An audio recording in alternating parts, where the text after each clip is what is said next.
Hello, everybody. It is great to be here one more time today. My name is Gary Fowler. I'm the CEO, president, and founder of GSD Get You Done Venture Studios, premier AI and quantum venture studio located in the heart of Silicon Valley. I'm a 17-time serial entrepreneur with several unicorns under the belt. I was on the original management team of Click Software, which was sold to Salesforce for $1.35 billion, and also the co-founder of Eva and Findo.com. We believe at GSD that intellectual capacity is evenly spread around the world, but opportunities are not. With that, I'd like to introduce our incredible guest today, Dustin Colter. Dustin is the co-founder of Talentpair. He's got an incredible amount of background in dealing with dynamic companies to help them scale their teams. He's done recruiting, he's done engineering and product management. And Talentpair is a decentralized application that can help support hiring across the globe with high-powered AI technology to be able to cut costs and to be able to keep your current systems in place. With that, I'd like to bring Dustin on board. Hi, Dustin. How are you today? Hey, Gary. Good to see you again. Thanks for that lovely intro. Yeah, so tell me a little bit about it. So how do you go from being a farmer? Now, what was it like working on the farm? What did you have to do? Now, tell me what a typical Saturday was like on the farm. Yeah, since 8th grade, I'd be, while I was driving, the farmer would give me his vehicle to get to and from the field because he didn't want to pick me up. But cattle ranching since I was a young kid, and then wheat farming, combines and cut the wheat and deliver it to the elevator, and then buck hay bales in the summer and get ready for football practice for the next season. So now, how was it growing up on a farm? Did you have fun? Yeah, I didn't have fun at the time. I mean, I was always kind of chasing the city life, right? And a little bit more excitement. But I mean, it was a great way to grow up. My parents were great. I don't think we had a ton of money necessarily, but I never really knew it, right? It taught me a lot of things about just who I am and, what hard work means and how to actually get things accomplished and see it accomplished. And there's nothing better than the end of harvest when that wheat field's all done, after 30 straight days of 6 a.m. to 7 p.m. So, well, made you have drive and determinations, that for sure. And did you have many cows? Yeah, we had a lot of cattle. My dad pretty much grew up. I grew up on a horse. So kind of a different life I live now. But, cattle, sheep, pigs, chickens, doves, quail. Yeah, kind of all of it. That's interesting. When I grew up, we had there were a lot of Holstein bulls and Holsteins around. And it was interesting because you kind of took it for granted, pigs, and you got to do things that you probably wouldn't do today, but you had to have a lot of fun, got a lot of fun in the farm, jumping in the hay and doing stupid stuff like that, going in the hay loft and just being an idiot. But it's good. That's part of growing up. So how did you get down through? So you studied sociology and law, University of Washington. But what the heck? Why did you decide to go to Home Depot? It's a good story. Home Depot paid for half my tuition.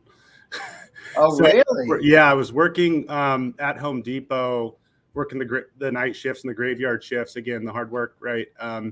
Through UW, and studied sociology and law. Thought I wanted to be in the FBI one day, but it really taught me a lot about which fast forward to today, social norms and how people interact and how people think and the psychology of it.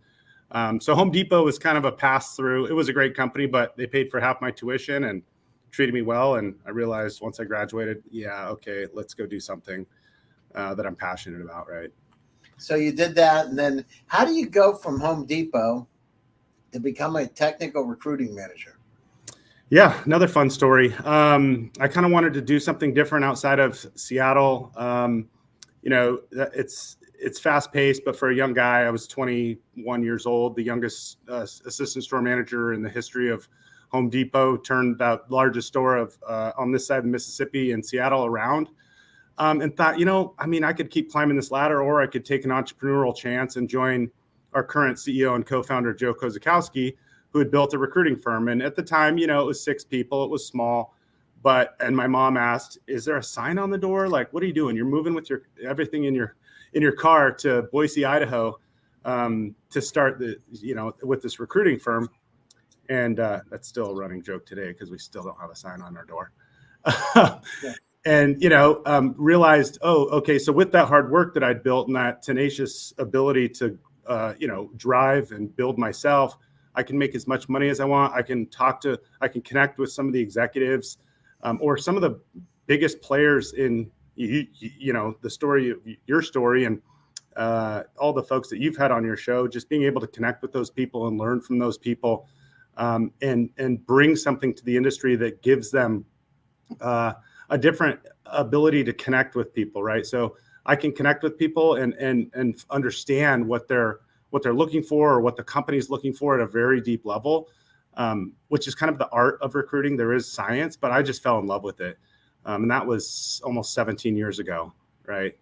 Well, when you went to, what's life like? Because Boise's changed since 2007, right? How about the prices of houses? How much have they changed? Yeah, a lot. I think I bought my house for $87 a square foot. Now it's probably triple. COVID changed Boise for the good. I mean, it's a handsome downtown. It's a clean city. It's growing. You have Micron, you have HP, you have Simplot, some Albertsons, some pretty big staple companies here. But now it's an hour flight to Seattle, an hour flight to Portland, hour and a half to the Bay Area, a drive to Salt Lake. So it's growing pretty quickly just because it's the gem state for a reason. It's right in the heart of the mountains and the river runs right through town. So it's going to continue to grow, I'm afraid. What do you do for fun out there? Snow ski. There's a number of hills. Sun Valley is only 2 hours. McCall's 2 hours. There's a ski resort right at the top of town called Bogus Basin because they thought there was gold there and there wasn't, so they called it Bogus.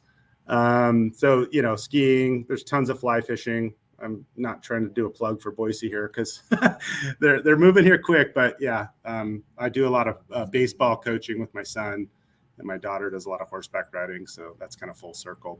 And do they have a lot of good baked potatoes out there? Potatoes, but I think we're actually more well known for Idaho, or Idaho's more well known for onion production and sugar beets. No kidding. But, the French fry, Simplot, I think, invented the French fry, the frozen French fry. Out of Idaho here. So potatoes. Well, that's interesting. So you moved out there. Did it take you a while to get acclimated after coming from Seattle?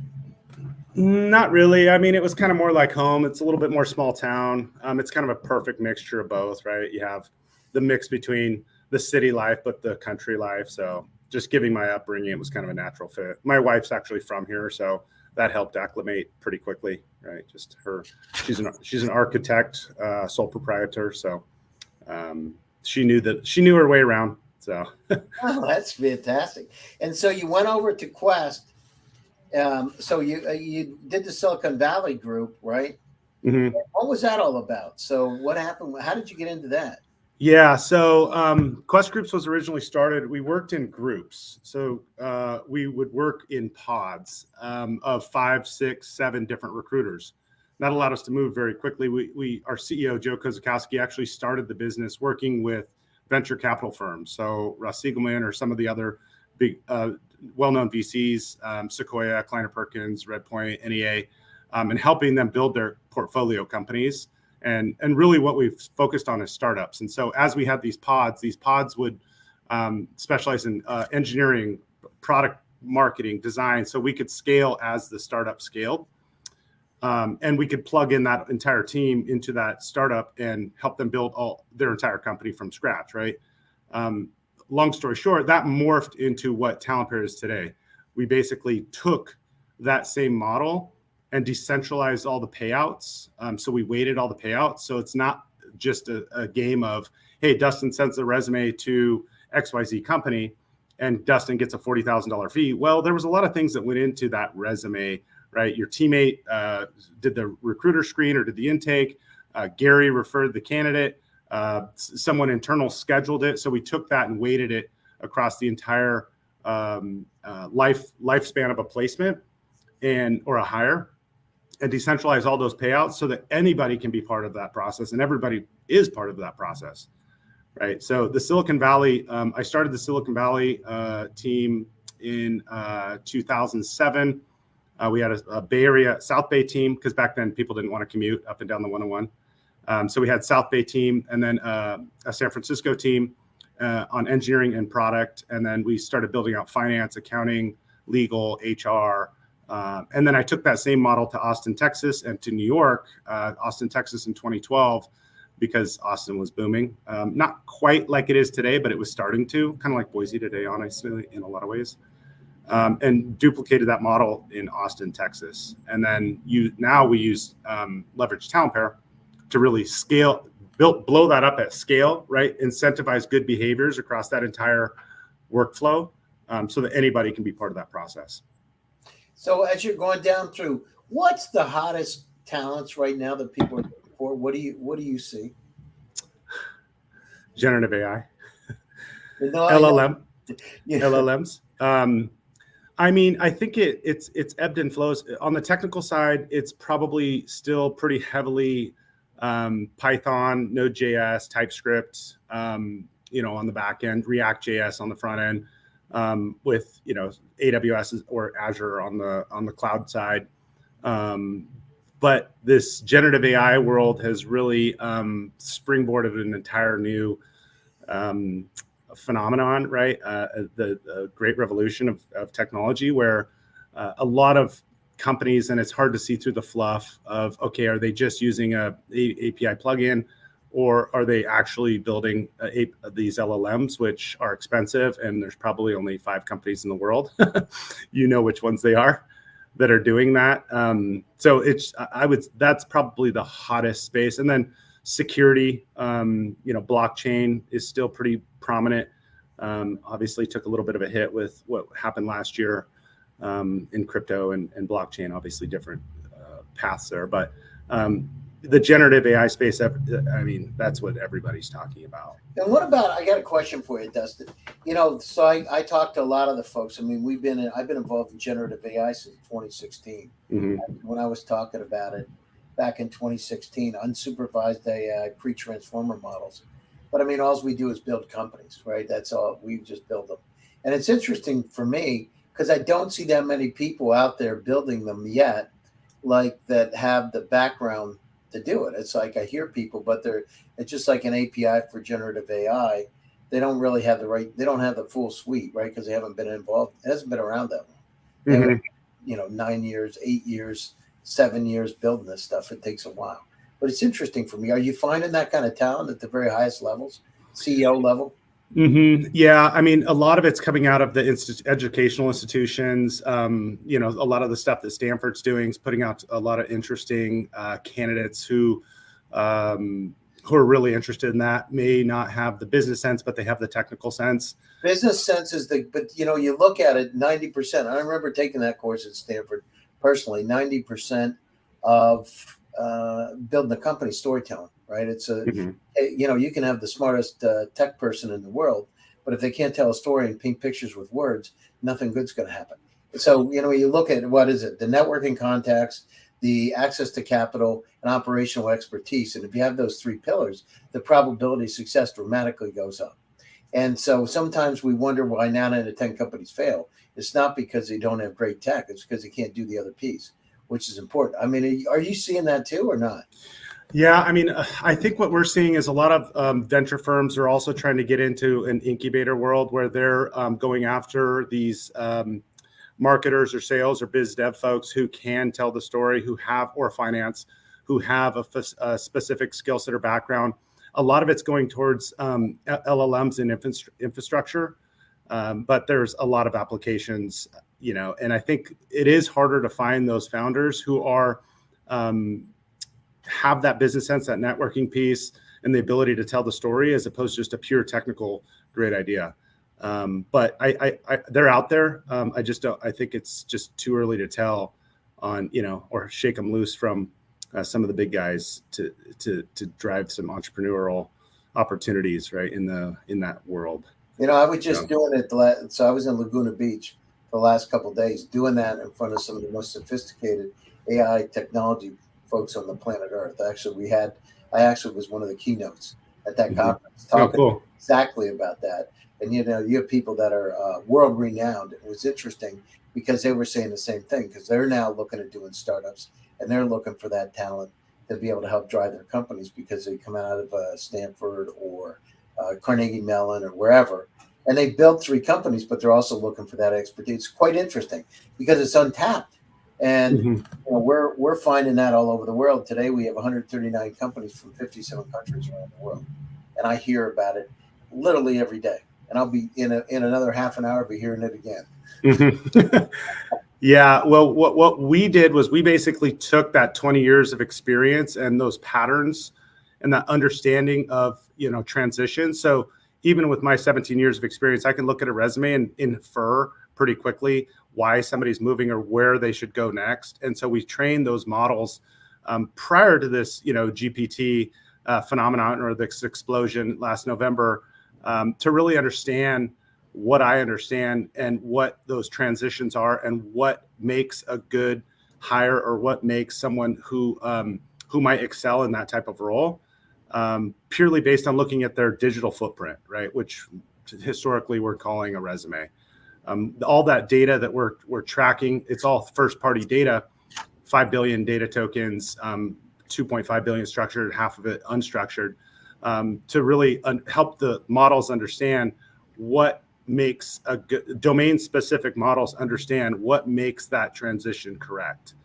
And so it's interesting. It's an interesting thing to think about, especially as we move into generative AI, because it's going to be a slightly different type of personality who is going to be able to drive that company forward.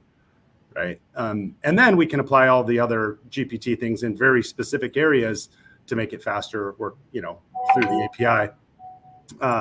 But leveraging the similar data models that we've used throughout the course of since 2014, so that the models actually get smarter and move faster and allow all 3 actors, the recruiter, the candidate, and the hiring manager, to be engaged in the process, not just siloed in their own little worlds, right? We're bringing them all together in one ecosystem that's very transparent, which creates like a very community type feel, which ultimately drives adoption, because they're getting what they need out of the community. It's almost like in the age-old days of community center, right? I feel like everybody's sitting at their house right now waiting for a salesperson to show up, as opposed to let's come to the community and work together to get this project built or get this company scaled. No, you're right about it. And so how much, so on Talentpair, you're with Quest, so you're doing Quest and Talentpair today, or Yeah. Yeah. We've self-funded Talentpair since 2014. So we built it as an internal ATS. So we were looking at it for years. Our CEO and founder, Joe, and myself, we just talking, why are we doing all these manual processes? And so really started looking at the data, moving away from an old database, moving the data into, it's almost like the idea of Match.com meets recruiting originally. And your resume, it's one of those things where it's somewhat taboo, right, to be searching for a job while you're working for a company. Even the little open to work on LinkedIn is hidden from the current employer. So we thought, why can't we take the resume out of the briefcase and bring it to life? And bring it to life in a way in which it's not only, it's always searchable. You can flip it on or flip it off if you want to, but we can also drive educational opportunities to that person. Or, the layoffs that are happening right now, people are just coming to work in the morning, and then the next thing you know, hey, you don't have a job anymore. And they're like, oh, shoot, I got to dig up my resume, dust it off. I got to update all my stuff. Does that happen a lot, Dustin? Are there a lot of layoffs taking place? A lot. Yeah. And where are they taking place? Who's getting laid off? It's a lot of operational folks. Google just laid off 100+ recruiters, and that's a whole nother discussion that we should probably have. I think a lot of it's operational and not necessarily their core engineering, but I do see that as a possibility given kind of how quickly technology is moving. It's mostly from the big companies. Those are where the big numbers are coming from, but that all has a trickle down effect to all these startups, right? And then the startups are in a position where they're saying, okay, well, we need to hire, or we need to backfill, or we need to fill these roles, but we can't spend any money to do it. And that's kind of where Talentpair is our vision and mission. I'm sorry, I missed that. You can't spend any money to do it. There was something you said right before that. What did you say? Oh, the companies are in a position where either the venture firms or the executives or the board are telling them, you can hire, but don't spend any money to do it. Right. So, hire, but don't spend any money to do it. Don't spend any external money to actually go out and find that hire. So if you know people, I mean, best way to hire is through your network and referrals. Right. That only takes you so far. Mm-hmm. And so they're stuck, and they're also feeling the trickle down effect of, well, there's so many candidates on the market. We should be able to hire all these people coming from Meta who just got laid off, and they can't. A, because they probably can't find them. B, because they can't spend the time to find them. C, because those candidates are getting jobs in a month because they're strong candidates, right? The due diligence has been done. And so that's kind of where the mission of Talentpair, it allows you to drive down the cost, open up the market so that Gary's getting my entire network as well as the entire ecosystem's entire network at scale and at a speed at which you're not waiting for our 2 weeks, I think, is our lead time on time to hire. So yeah, the layoffs are happening, but then, you hear the press releases that the tech market had the best year it's had in 40 years. Mm-hmm. And that's from 5 companies, so I think the startups are stuck in some ways. It's coming back. It's interesting because what we see is those startups all over the world, and they're like having a Ferrari in the garage. They don't have that. They don't have those pillars, the sales, marketing, business development. They got incredible technology, but they don't have the pillars to be able to take it out and make it enchanting. And unfortunately, to hire those kind of people, generally that can do that, costs a lot of money. And here's the other thing is, what's the average person that you're hiring for these startups costing these days? Because they're not, if you get somebody from Meta that's making $350, how are they going to come into a startup for $100,000 a year, right? You're exactly right. So how do you do that? How does that? Well, I think that, back when I started recruiting, a senior engineer was 120, and so I think that reset, just because prior to this kind of reset in 2020, late 2022, 2023, the compensation was getting to a point where, startups just couldn't compete. You really have to compete purely based on your mission, the team, the upside, right? The equity piece, and find somebody who's in a position where they're tired of being a cog in the wheel at one of the bigger players. Yeah, there's tons of smart people and opportunities and free lunch and all that, but you have to level set in a way in which we're not going to be able to pay you $400,000.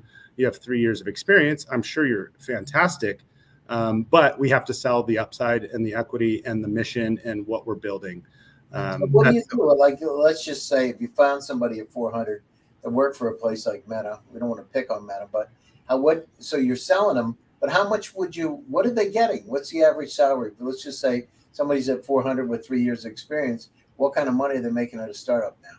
I don't want to. It depends on the stage of the startup. I'd say seed, it's going to be high equity and probably 100 to 150, right? Right. A is probably going to be 150 to 175. B is going to be probably 175 to 220 maybe. And then there's probably some bonus structures in there once they get to Series B. Series C is probably a little right around there, similar. And then obviously up to DE. I saw a Series I this morning at Databricks. I don't know. Yeah, I was data.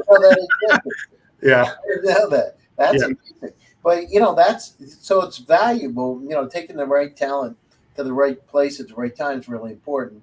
And for all the startups out there, make sure that you balance your team. Sometimes you have incredible technologists, but sometimes we forget 90% of building a $1 billion company is a story.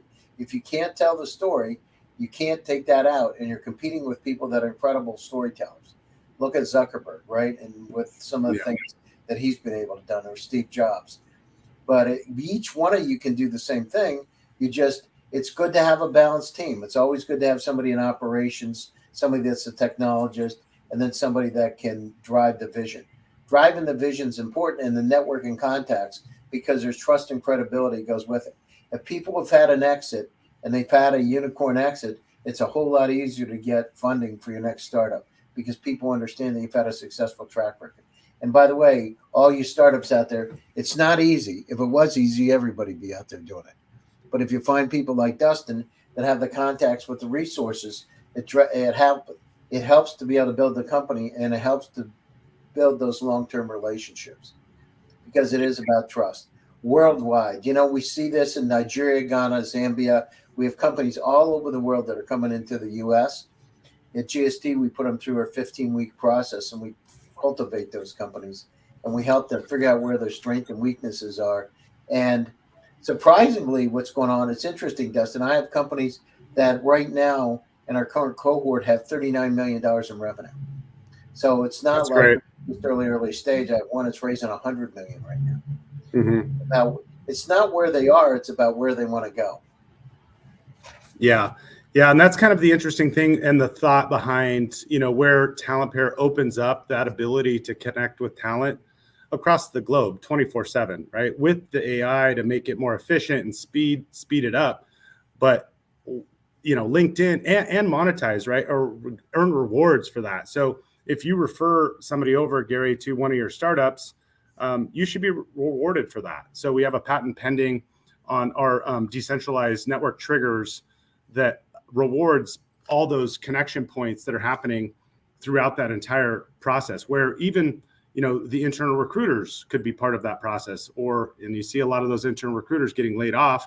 They should take their network, plug it into Talentpair, and do what they do well by connecting talents and building relationships. Well, that's it. Sometimes you get in those cushy jobs where you get the free lunches and you get the 100% healthcare coverage and all that, and you forget about how to be an entrepreneur. But in reality, recruiters are entrepreneurs, right? Because they're building their own business and doing their own sales all the time.